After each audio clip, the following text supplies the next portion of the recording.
ঘুরতে গিয়েছিলাম মাদারীপুর জেলার মোস্তাপুরে। সেখানে সরকারি যে হর্টিকালচার রয়েছে সেই হর্টিকালচারে দেখার জন্য। তো এখানে বিভিন্ন রকমের সেই ক্যাকটাসের জাত রয়েছে এবং এখানে টিস্যু কালচারের মাধ্যমে ক্যাকটাসের বিভিন্ন চারা উৎপাদন করা হয়।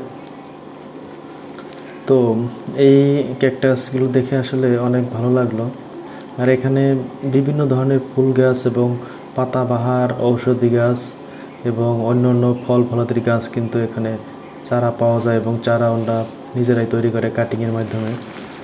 তো এই ক্যাকটাসগুলোর আসলে পরিচর্যা কিন্তু আলাদা। তো এইগুলো আসলে যারা না জানে ওনরা খুবই পারদর্শী। এবং যেমন এটা দেখা যাচ্ছে যে ড্রাগনের যে সেই কাটিং তার উপরে ক্যাকটাসের চারা উৎপাদন করতেছে।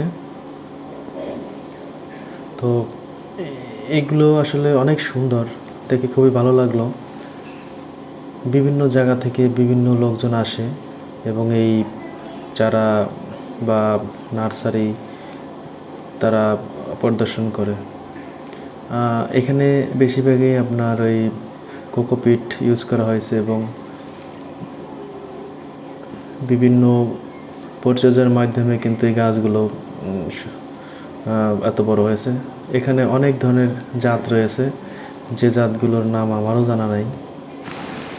তো বিশেষ করে যেটা ভালো লাগলো সেটা হচ্ছে যে ড্রাগনের যে কাটিং তার উপরে বিভিন্ন কালচার। তো দর্শক, আপনারাও ঘুরে আসতে পারেন এই হর্টিকালচার থেকে।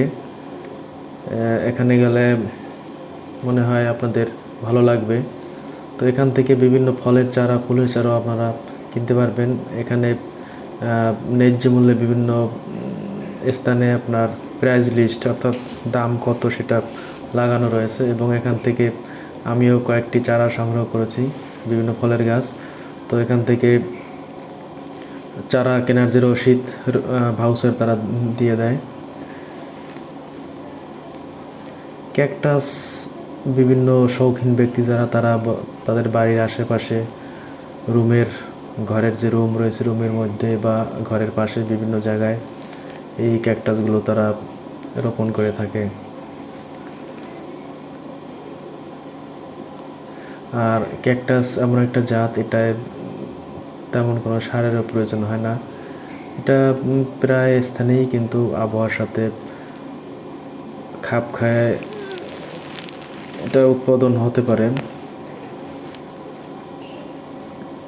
তবে সবচেয়ে বড় বিষয় হচ্ছে যে ভাইরাস এবং যে কোনো গাছে যদি ভাইরাস লাগে সেই ক্ষেত্রে দেখা যাচ্ছে যে গাছগুলোর অবস্থা একটু খারাপ হয়ে যায়। তো দর্শক, আপনারা ইচ্ছা করলে আপনারা ঘুরে আসতে পারেন। এটা হচ্ছে মাদারীপুর জেলার মোস্তাফাপুর এলাকায়। এখানে যদি আপনারা যান মেইন রোডের পাশেই, সেখান থেকে আপনারা সুন্দর রাস্তা আছে, আপনারা চলে যেতে পারবেন।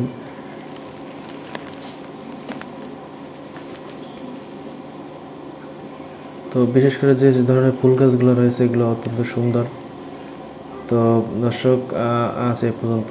ভালো থাকবেন। পরবর্তীতে আবার আপনাদের সাথে দেখা হবে সুন্দর সুন্দর ভিডিও নিয়ে। সকলকে ধন্যবাদ।